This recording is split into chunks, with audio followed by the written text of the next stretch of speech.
Welcome to The Partnership Path, the podcast that empowers you to unlock your full potential in partner management. Gain invaluable insights from industry experts, discover proven strategies, and learn how to navigate real-world challenges. Join our community by subscribing now and start your journey to partnership success.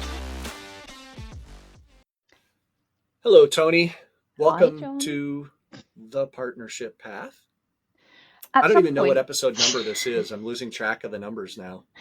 I don't know. And at some point, I'll stop talking over you when you do the introduction. But for now, I'm still learning. We don't really have maybe we should be scripting this. Should we be better at deciding who's going to talk when we first get together? It's hard. I'm not sure everyone knows this either, that you're all the way in the UK and I'm all the way in Los Angeles. So we're a long way apart from each other. We are. I do quite like watching when you got, people presenting the news or a current affairs show, and like if I were doing that, I'd be going, "Hello, and welcome to the Partnership Path podcast with John Rudo," and then you'd say my name. People don't introduce themselves. It's odd. Yeah. So anyway. Yeah. Why is that? I don't know. Should I start doing that? Are we messing up? We're never getting our own television show. That's what it comes down to, John. Yeah, well, I've already had my 15 seconds of fame. It's all over for me. Ally McBeal.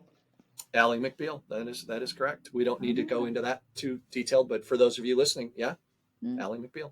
Yeah, right. Hey, I had a question for you as we were starting today, because do you ever get how do I want to say this? Because I think this is relevant to our listening community, which is I'm having one of those days where my clients and my partners are kind of getting me down. Like, I know that sounds terrible, but like, there's just sort of some things that are happening that I'm just like, oh, really? And it's really hard sometimes to get over that, to focus on like what's right in front of you. And I think channel managers and partner managers probably suffer from that, because, sometimes you got that one partner that's like, every time you get a call from them, you're like, ugh, right? Yes. And then it makes it hard to focus. Oh, yeah. I mean, I could tell you a story about one of those if you like. Well, sure. Bring it on. Yeah, I won't name the partners. This was when I used to run a telepam team. So telephone partner account managers, and they had to manage thousands of partners between them. And there was one in particular who used to phone, and my team member came to me and said, "Look, this is not, they're demanding to come in, and I've tried to explain that they're telemanaged, but they came in, I spoke with them for half an hour, so we had a meeting, and then there was a Steve Ballmer event in the UK." And this partner came and stood up and asked a question. It was one of those where you just go, "Oh no! Oh my goodness!" So it was. When someone says, "Who let that person in?" It was just the worst, and that was when it felt like every day we were having a bad day because this. They were very good at making sure they got heard by everybody. But it was like, could I take a step back and go, okay, this is one very big, very painful thing, but what else can I see? Yeah. How do I shift my focus to something that's more positive, and also realize that in the moment that feels way bigger than it really is. Yeah. Yeah. Right. I mean, that's my trick, is to always be like, okay, I know this is getting me down, but I know in a week I'll look back and this won't be as big of a deal as it seems like it is today. Yeah. So I should kind of smooth over. Anyway, I don't know. That was just where my head was at when we got on today. It has nothing to do with our topic. We should actually get to our topic, which is about running pipeline reviews with partners. This actually came from our community. Wanted to hear a little bit about kind of the right way to run pipelines with partners and what are some best practices there. So that's what we're going to talk about. That's what we're going to do. Give them what they asked for. Come on, John. All right. Yeah. So how do you want to start that? Well, I think if I think of pipeline, I think of a collection of deals. But we've talked about deals. So I'd like to hear your definition of what a pipeline is.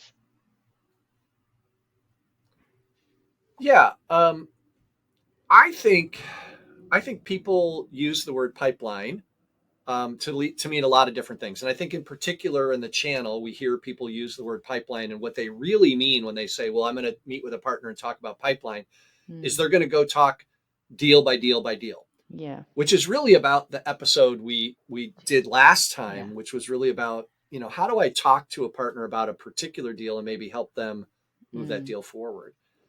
I think what we want to try and focus on when we use the word pipeline is more of a macro perspective, meaning that our pipeline discussions are really more about how do we look at the collection of deals that we have and look at some trends that help us decide, are we on the path to success?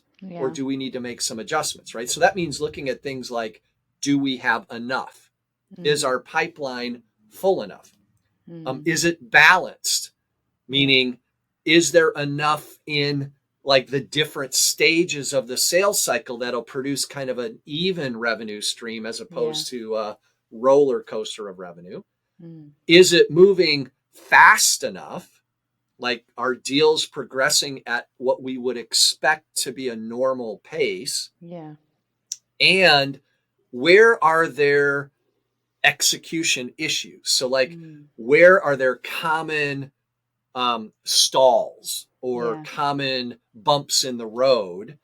Not deal by deal, but across many deals. So we can go, there's something wrong here. Yeah. The way the partnership is positioning the contract or talking about pricing or positioning our competitive advantage, or something's happening in a particular spot that's creating pipeline issues, right? That's what I think pipeline discussions should be about. That's not easy to do, but it's not about deals. It's about a collection of deals. Yeah. So if you looked at the attributes of what, and I guess you kind of touched on it, of what a healthy pipeline would look like. Yeah. It would be, as you say, so distribution of opportunities, waiting, time to mature. So have you got some set kind of categories in mind when you're thinking about how a pipeline review would work? What would that be broken down into? Yeah, I do. I think it's actually formalizing so actually let me say it this way. I think the categories are driven by how sophisticated the two partners can be in terms of creating a macro pipeline perspective. The easiest one to track is volume. Do we have enough, right? To be able to look at everything that's in the pipeline for the partnership, compare that to the goal that we have, assume some sort of reasonable win rate and say, is there enough? Like, are we going to make the number, or do we need to get more into the pipeline, right? I think that is a relatively simple calculation, all that. You could even do that by hand by looking at what the partner has in their pipeline versus what you have in your pipeline and combining and, doing some of that kind of stuff. It gets more complicated as you move to the next category, which I think is what I call balance. I think you called it distribution. Doesn't matter what you call it, but the idea being, if we have enough in the pipeline, is it spread out? Right? Or is everything in the pipeline at the very beginning of the funnel? Or is it all at the very end of the funnel, or whatever, right? And, obviously your goal is to have a relatively, even's not quite the right word, because, we call it a funnel because it's bigger at the top than the bottom, right? So we want more at the beginning and because we know some things are going to fall out along the way. And so, but you want to have a relative even distribution based on some norms, right? Yeah. That's a little bit harder to do in partnerships because the way you track pipeline, your sales phases and stages are different than the partners. And so there has to be either a common pipeline, or you have to do some translation work to get to that, to be able to see that. Now there's lots of systems out there that do that, right? We have, partner PSM systems. We have partner marketing systems that collect that. I know, like Microsoft used to make partners register their deals, and so then they would actually go into the Microsoft pipeline so that you had visibility into that. That kind of depends on how much power you have as the vendor, right? Whether you can really make that happen. And of course, then there's the question of how real is that, right? Are partners really putting the real stuff in? But that's a little bit more complicated, but not undoable, right? I think a channel manager, partner manager can work with their counterpart and get there. Velocity, which is the third one, that's really hard. Because that takes a much more complex set of calculations to kind of figure out how fast are deals moving. It means tracking from entry to when it moves to the next phase. How long did that take? All that kind of stuff. Lots of companies can't do velocity very well all by themselves, let alone when we combine it into a partnership. I do think the last category, which is really these kind of where are the sticky points? Where are things breaking down? That's really kind of looking across deal reviews and calling out common things, right? So I think that's another one that's manageable, but requires a little bit of work. It requires some attention on both sides. That would be how I would recommend somebody take a look at it. So it does build nicely into that sense where you say you can kind of review deals individually with your counterpart partner. You can examine what are the risk factors that we spoke about in our previous episode. So you've got a sense of what's happening deal by deal, but to look at that pipeline at a macro level and say, is it healthy? Is it operating in a way that we might anticipate? And I guess if you've got a portfolio of partners, or for your manager, or if you're managing a team or a territory, then you could potentially do some benchmarking to say, is this partnership pipeline healthy compared to there's always going to be one partnership that is your kind of golden one. So it gives you the opportunity to do that, doesn't it?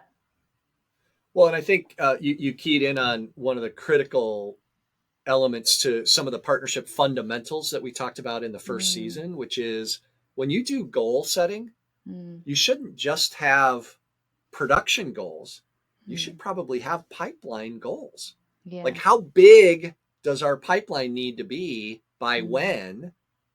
Because then that gives us visibility into whether we can actually achieve the goal later. Right? Which is another link to one of the places that is one of my kind of, it's my favorite, but it's also a pet peeve of mine, which is like, we have a tendency to talk about quota achievement or goal achievement when we talk about forecasts, which is the absolute wrong time to talk about it. It should be talked about in pipeline, because visibility of my ability to make the number is actually about pipeline, not about forecast. It's about, do I have enough? Is it moving fast enough? Where is it? That's where that goal achievement discussion talks. And I spend a lot of time in our training talking with channel managers, partner managers about shifting those conversations, right? Let's shift our achievement conversation into the pipeline conversation and get it out of the forecast conversation. And I think we're going to come on to that, aren't we? We do. We have an episode on kind of on deck to talk a little bit about forecasting. So this is a really easy one to talk about and a really hard one to actually do in practice.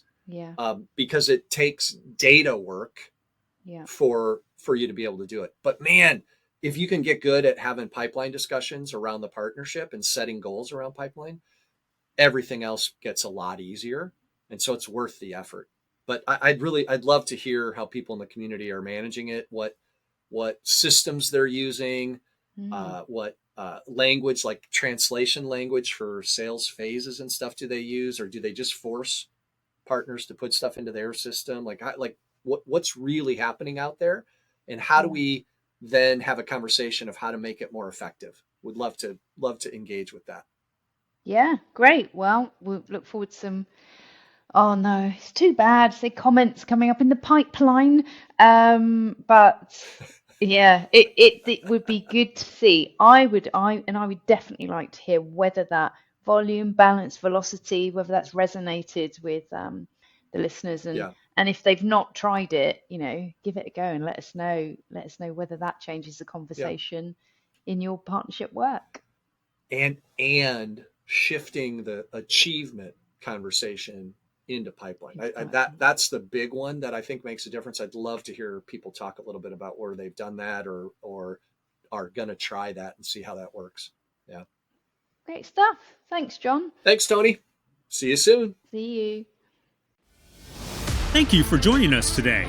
Remember, you have the potential to shine in the world of partner management. But don't stop here. Subscribe, reflect, and help us redefine the essence of partnership excellence. Until next time.